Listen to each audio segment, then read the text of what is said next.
Hi there, it's Rachel Martin, and you're listening to Parenting Teens Podcasts.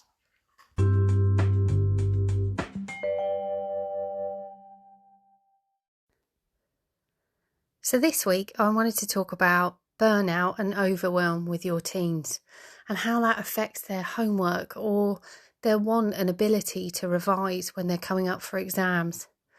To get your teen to do homework or revision if they're burnt out or they're resisting doing it, well, let's be honest, it's just never fun, and it can feel very similar to slamming your head against a brick wall. So the first point to register is a huge well done to you for spotting that they're burnt out or just overwhelmed, and not just seeing your child as lazy or lacking in motivation. Burnout and overwhelm are the biggest issues I see in stopping progress with school, college, and even when kids are at university. And it's not because they don't want to do it.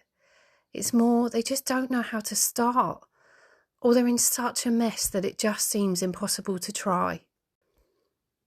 So just to be clear, burnout is that I just don't care anymore. It's too far gone. It's too much of a mess. Whereas overwhelm is the complete opposite.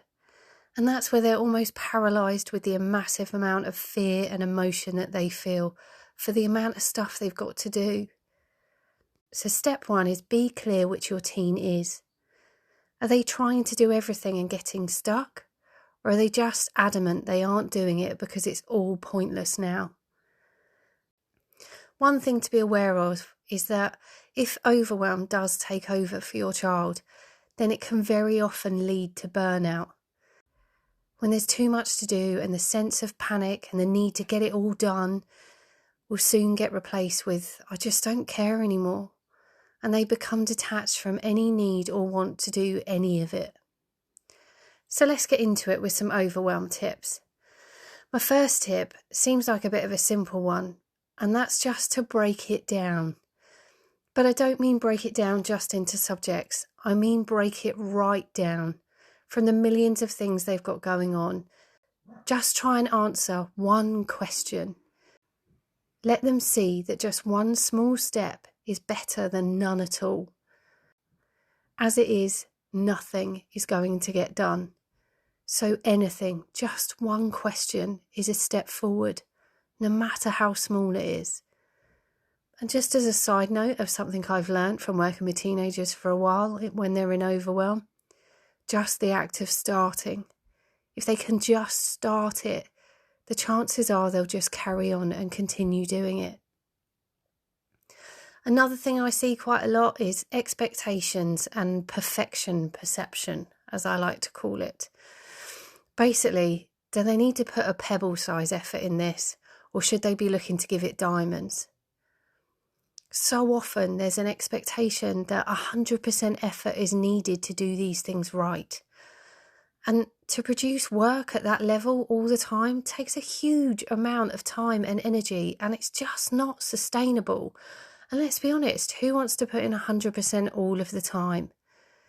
Some work from school just doesn't need to be diamond standard. Sometimes okay is good enough. And I'm sure they should know all the parts of a plant cell off by heart, but actually if they can remember 3, that's better than none. Doing 2 questions in a piece of homework is better than doing nothing, and 5 minutes revision is far more beneficial than not even looking. But the act of avoiding is because they can't do it perfectly. If they feel they can't do it right, then is there any point in doing it at all? And this just ends up in a vicious circle, and it means they'll end up living their worst fear, that they're a failure. I don't want to fail or get it wrong. But the point is, by not doing it at all, they are guaranteed to result in failure. And this is a really hard concept for teenagers to get hold of. Sometimes it's easier to just avoid and come up with an excuse for not doing it than having to show that they struggled to even get 2 questions right. But without getting them to that point, they're never going to learn to move forward. So overwhelm is helped by small steps that can lead them to hope that they can actually do this. Make sure they're adjusting their effort level to what is actually needed. Perfection is absolutely paralyzing. And overall, remember, something is always better than nothing. Now, when it comes to burnout, you're dealing with a little step further in trying to get them to engage. Basically, the connection between giving effort for a better future is simply dead. School and results are pointless, and with many teens, the long-term gain isn't worth the pain right now. And when I say long-term pain, you've got to remember, all these guys know is education. So the idea of life being better after is something they just can't understand. They haven't been there, so they've got no proof that this is true. They've just got the world and their wife telling them to trust them. It's important. So what can you do if your teen's in burnout? Well, one quick win could be to find a new purpose for them. Incentives, visuals, and even bribery if it helps, as much as I hate to say it. You've got to understand your teen's purpose is right under the microscope here. They're not only lost with all the demands on them, but they know they have to do something that at the moment they see as completely pointless. Instant reward is a teen's greatest motivator, and I know that's probably not new information for you. So with incentives, try to talk about what they want and enjoy, and try and weave this into a new purpose for them. Give them a value to school that they're going to buy into. Let's be honest, any threats and some long-winded, time-consuming win just isn't going to cut it for them. You want something quick and easy to just start them moving again. Anything you can do to get tiny, weeny steps towards trying is a win. And remember, this doesn't have to stick forever. You're just trying to get them out of it's all pointless at the moment. The other thing you can do is let them talk and just listen. Seriously, button your lips. I know I've said this about a lot of things before, but when it comes to burnout, this is massively true. You have to contain your urge to counter their thoughts or to give them ideas of how to fix it. In burnout, it feels like you're very much alone and that nobody understands what you're going through. So be the one who listens and tries to understand. And just as a side note, please remember, logic is absolutely useless here. It's not always genuine logic to their thoughts and feelings that have led them to this. But that is how your team feels. So always remember, you're there to let them get the feelings out, not to change it and not to fix it. Chances are just letting them talk about it with someone will lighten the load and help them feel a little better in themselves already. And remind them that life is more than just school. Make sure that things outside of school that they enjoy remain. And make sure you show that you see them as just as important as their schoolwork. If for one moment your teen thinks that to succeed they have to stop the good things in life, then you're just putting another nail in the coffin of everything being useless. So have a laugh, shock them by telling them that gaming or seeing their mates is a huge priority alongside this. Finding a way to have both is the goal. Remember, your priorities for your teen will not be the same as theirs. Friends are absolutely more important than family. I know, shocker, you probably won't like it, but it's true. School is not the best time of their life, it's the worst. So you're both coming from different angles on this. And trying to get them to see your point, well, it's pointless. So recognise the struggles going on in their head. Homework is boring, and home has many more fun things that I can do in it. The long-term gain of results is not motivating or strong enough to overcome the fear. Forcing them to do something is going to result badly when it comes to homework and revision. And check that burnout isn't actually overwhelm. It could be they're just at a loss on how to start, that it's a huge task or something that they just don't understand. And to ask the question of what to do, well, it just makes them feel stupid. It could be something as simple as this, but they're not going to tell you. You're going to have to check in on them. Offer them help and support, not more consequences for not doing it. Reconnect them with every effort equaling good times. You can make any effort they put in worth their time somehow. You've just got to think about what will win it over for them. Please stop focusing on no effort equals punishment at home.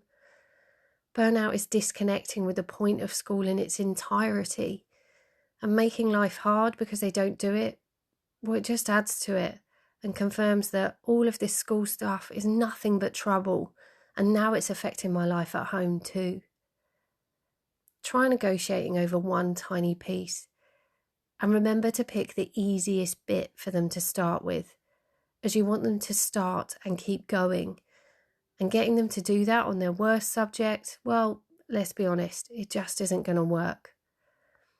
Don't expect your kids to enjoy school or homework. It's really rare to see this, and burnout shows they currently see no point at all.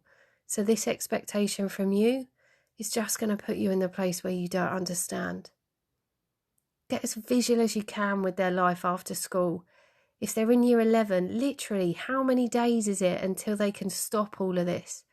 Till they can get to college and have their freedom, or go and do their dream job and think about life after school. Get pictures up and remind them. Remind them every little step they take gets them one step closer to this. Try to get them to look forward.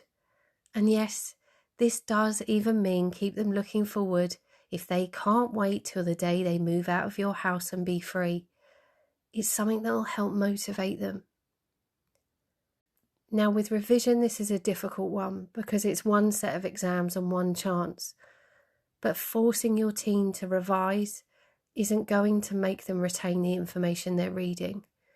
It means they're just going to sit miserable and resent these exams even more. Find a way that will make them want to do it so that they get something better if the exam results aren't enough to motivate them.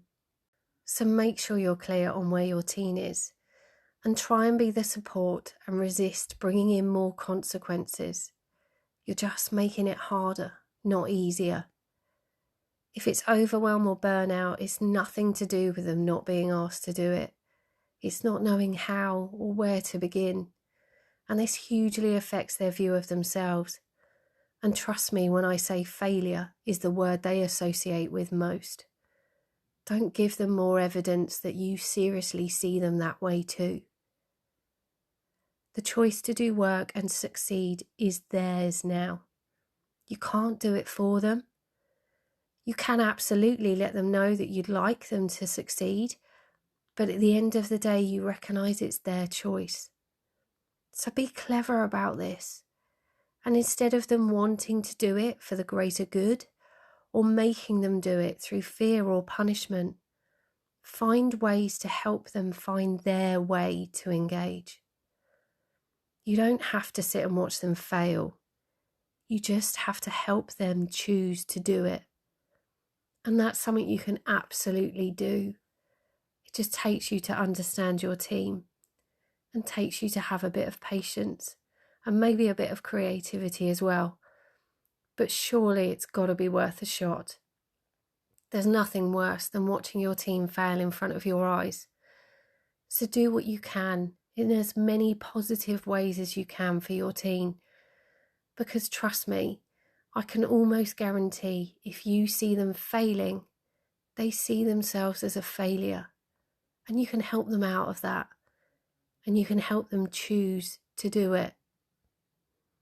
So I hope this has helped give some ideas when it comes to burnout and overwhelm and trying to motivate your team with things that they just don't know how to start. Thanks for listening to this podcast and listening all the way through if you've got this far. I hope it helps and have a great day.